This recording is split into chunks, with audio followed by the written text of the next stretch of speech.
ہماری جو انسانی اقدار ہیں، جو ہماری بلوچ پختون روایات ہیں براہوئی، اس میں آج بھی ہمارے جتنے اقوام بلوچستان کے وہ زندہ ہیں، اپنی روایات کے امین ہیں اور یکجا ہو کے اس انسانی المیہ کا مقابلہ کریں گے. تو اس حوالے سے تو میں پر امید ہوں انشاءاللہ جب ہم یکجا ہو گئے تو یہ صحت کی جو ہماری پسماندگی ہے شعبے میں، صحت کے شعبے میں، وہ بھی دور ہو جائے گی اور اس مصیبت کا بھی انشاءاللہ مقابلہ ہوگا. میر شفیق الرحمن مینگل صاحب، میرا دوسرا سوال آپ سے یہ ہے کہ موجودہ حکومت کی تعلیم کش پالیسیز یا بلوچستان کے منتخب نمائندوں کی جانب سے تعلیمی حوالے سے آپ کی کیا رائے ہے؟ فرض کر آپ شہید سکندر یونیورسٹی کا مسئلہ لیں یا بلوچستان یونیورسٹی اسکینڈل یا بی ایم سی کے حوالے سے حکومت کی طرف سے بجائے تحقیقات کے خاموشی اختیار کرنے کی وجہ کیا ہے؟ جی، میں اس حوالے سے عرض کروں گا کہ تعلیم کش جو پالیسیاں ہیں بلوچستان میں، وہ صرف ہماری اس صوبائی حکومت تک محدود نہیں ہیں. یہ ہمارا، اگر آپ تاریخی حوالے سے بلوچستان میں جب سے 1970 سے صوبہ بنا بلوچستان، تعلیمی حوالے سے ہمارے جتنی سیاسی پارٹیاں ہیں صوبے کی سطح پر،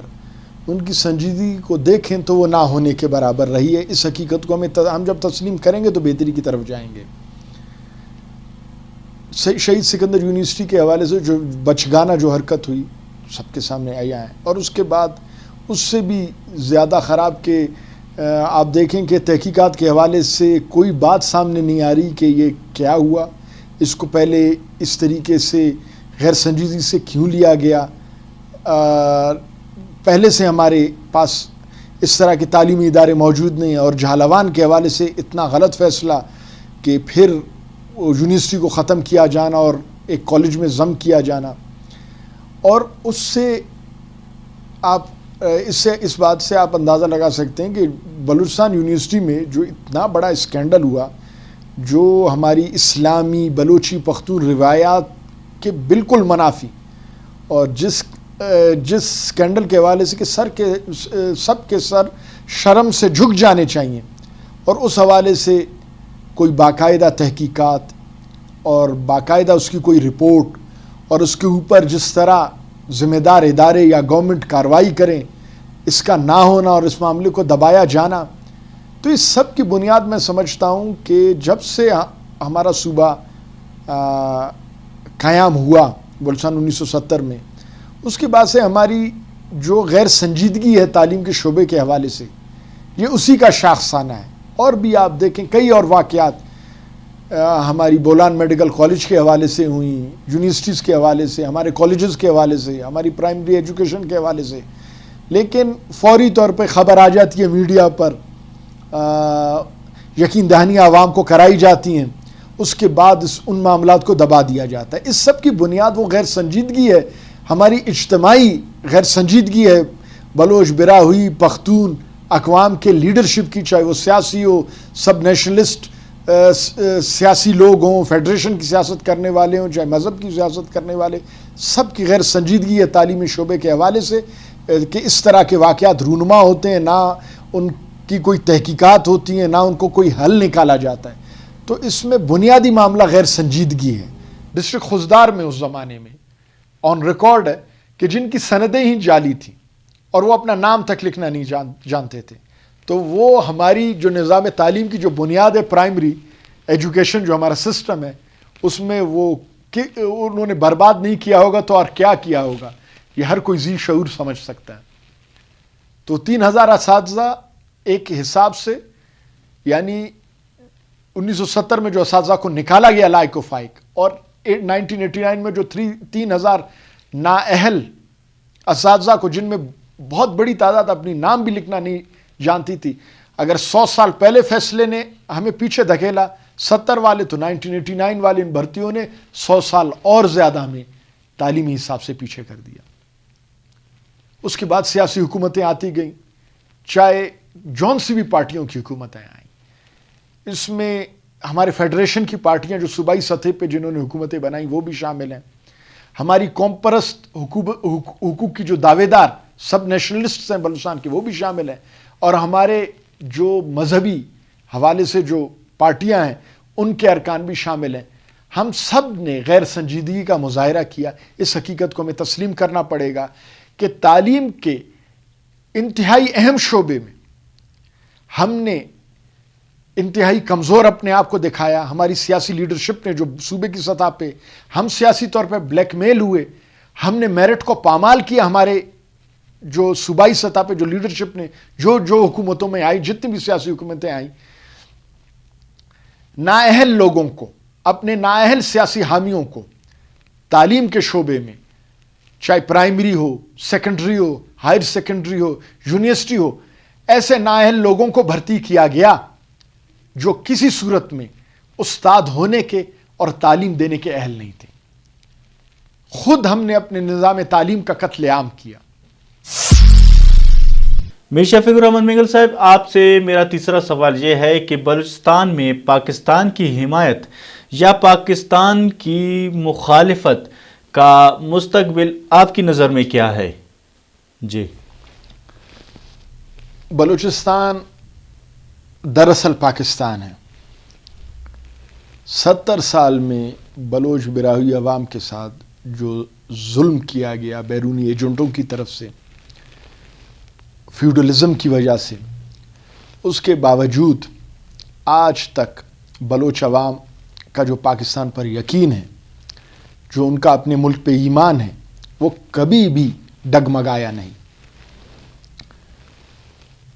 ان بیرونی کرائے کے قاتل تنظیموں نے بم دھماکوں کے ذریعے، ٹارگٹ کلنگ کے ذریعے بلوچ معاشرے کے کسی بھی حصے کو معاف نہیں کیا. فیوڈلز نے، جو بیرونی ایجنٹ ہیں یا جو ملک میں رہتے ہوئے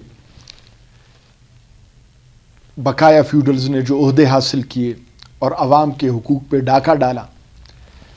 اور اس تمام ظلم کی، چاہے وہ دہشت گردوں کا ظلم ہو، بیرونی کرائے کے قاتل تنظیموں کا، یا بقایا فیوڈلز کا جنہوں نے بلوچ عوام کے حقوق کھائے، اس سب کے باوجود بلوچ کا ایمان، بلوچ کا یقین، اپنے مادر وطن کے ساتھ محبت، وہ کبھی بھی نہیں ڈگمگائی. عظیم تر پاکستان کا دو قومی نظریہ، اور جس طرح اس دو قومی نظریے کے وارث بلوچ اور براہوئی اقوام بنے، میرے خیال میں ہمارے دوسرے صوبوں کے لیے یہ ایک قابل تقلید مثال ہے. دوسری طرف اگر ہم دیکھیں، ہماری فیڈریشن، فیڈرل گورنمنٹ اور اس کے بعد پروونشل گورنمنٹ بھی، ملکی ادارے بھی، ان کو یہ اس چیز کو بڑی سنجیدگی سے لینا چاہیے کہ ایک قوم جہاں کے بیرونی دلال اور بیرونی جو ایجنٹ جس طریقے سے انہوں نے قتل عام کیا، اور جس طریقے سے ان کو ترقی کے حوالے سے یہیں کے لوگوں نے، فیوڈلز نے عہدوں پہ آ کے ان کو تمام جو دنیا میں زندگی کے شعبوں میں ترقی کرنے سے جس طریقے سے روکا، ان کے حقوق پہ ڈاکہ ڈالا، اور اس کے باوجود یہ ثابت قدم رہے، تو ان کے صبر کا اور زیادہ امتحان نہ لیا جائے. ہم ایک عظیم ملک ہیں، پاکستان، عظیم تر پاکستان، جس عظیم نظریے پہ بنا ہے، اللہ کے حکم سے یہ تمام بحرانوں سے نکل کے انشاءاللہ اس حیثیت پہ پہنچے گا کہ مسلم دنیا کی امامت آپ کہیں یا اقوام عالم میں ایک بہت ہی عزت دار حیثیت. تو ہمیں یقین ہے انشاءاللہ اپنے قوم، اپنے ملک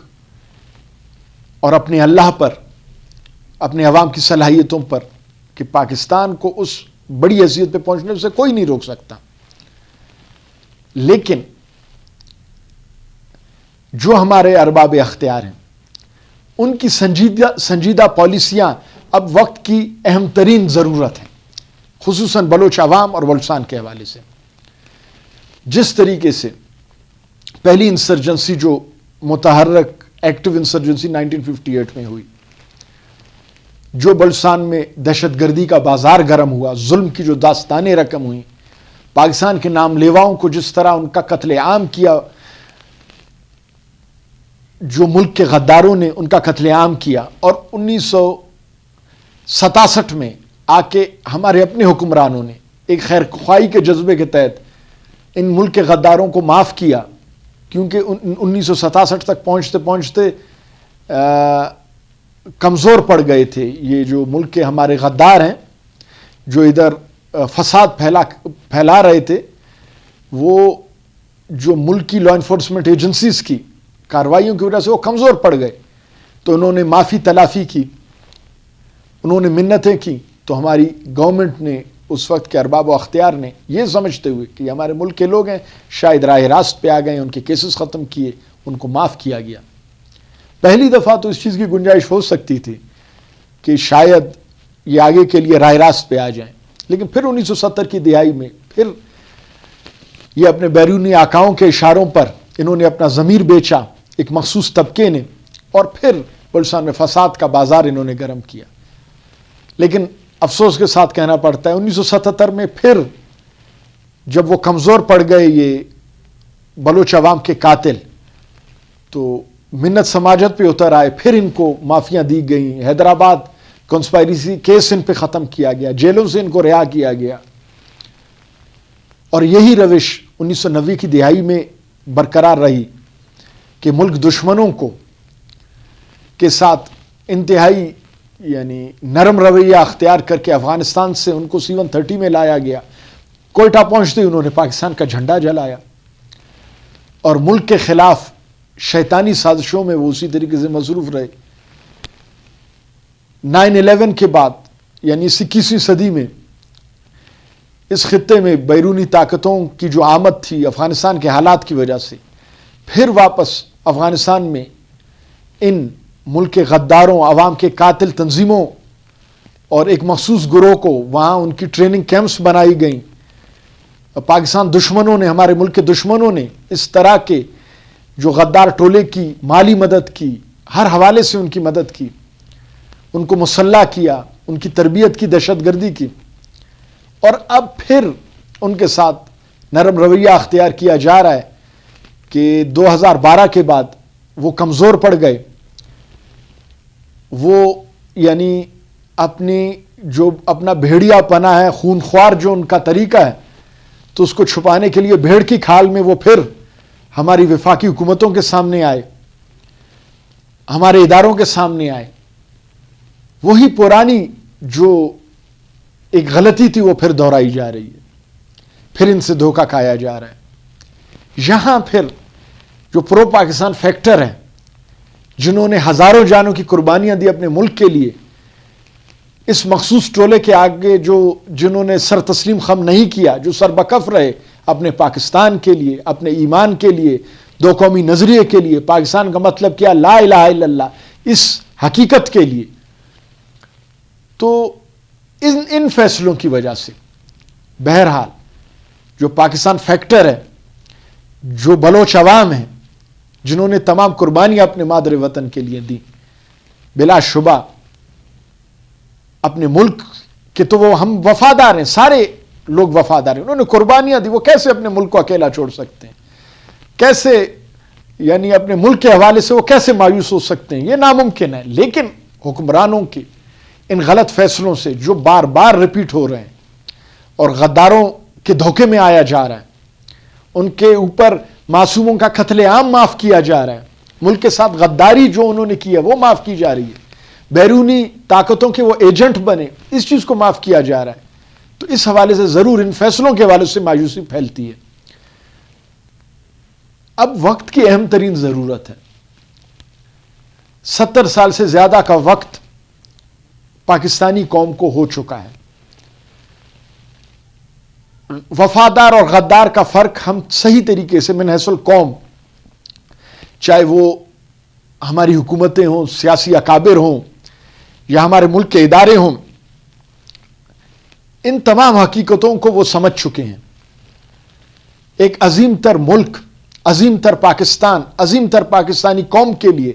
اب ہمیں صحیح فیصلے کرنے ہوں گے۔ پہلے جس طرح ہم دھوکہ کھاتے رہیں، اب یہ ناقابل قبول ہے اس طرح کا دھوکہ کھانا واپس۔ رسول کریم صلی اللہ علیہ وسلم کی حدیث ہے کہ مومن کو ایک جگہ سے ایک ہی دفعہ کوئی سانپ ڈس سکتا ہے، 2 دفعہ نہیں ڈس سکتا. اگر دوسری دفعہ اس کو اسی جگہ سے پھر نقصان پہنچا تو پھر اس کے مومن ہونے میں شک ہے. تو بلا شبہ پاکستان ہمیشہ قائم رہنے کے لیے اور بہت ہی ترقی کرنے کے لیے اور اقوام عالم کی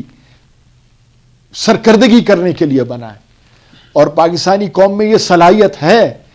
کہ اندرونی و بیرونی دشمنوں کا وہ خاتمہ کر سکے. تو میں یہ امید کروں گا کہ اب یہ وقت ہے کہ ہم من حیث القوم، ہم عوام ہوں، ادارے ہوں، حکومتیں ہوں، ہم سنجیدہ فیصلے کریں. جہاں تک نظریہ پاکستان یا بلوچ عوام کی پاکستانی سے وفاداری کی بات ہے تو وہ لازوال ہے. یہ بات مجھے آپ کہنے دیں کہ اس نظریے کو انشاءاللہ کوئی شکست نہیں دے سکتا. یہ تو بہت ہی مخصوص ٹولہ ہے جو کرائے پہ کام کرتا ہے. تو اس سے تو سوال ہی پیدا نہیں ہوتا بلوچ عوام کو اپنے ملک کے خلاف کیا جائے یا اپنے نظریے سے ان کو منحرف کیا جائے. ہاں، اس حوالے سے کام کرنے کی ضرورت ہے کہ جو پاکستان ہمارا ملک ہے، اس کے ارباب اختیار ہیں، جو غلط فیصلے بار بار ہوتے رہے ہیں ان کو نہ دہرایا جائے اور اپنے عوام کی، اپنے پاکستانی عوام کی اور قربانی دینے والوں کی مکمل وارثی کی جائے، تاکہ ملک غدار جو رویہ 1958 سے جو ابھی تک چل رہا ہے، اور وہ ٹولہ جب بھی کمزور ہوتا ہے تو بھیڑ کی کھال پہن لیتا ہے، معافیاں مانگنے لگتا ہے اور موقع ملنے پر پھر زہریلے سام کی طرح ڈستا ہے. تو اب ان کے دھوکے میں مزید نہیں آنا چاہیے. ہمیں سنجیدہ فیصلے کرنے چاہیے تاکہ یہ ٹولہ ہمیشہ کے لیے ختم ہو جائے انشاءاللہ.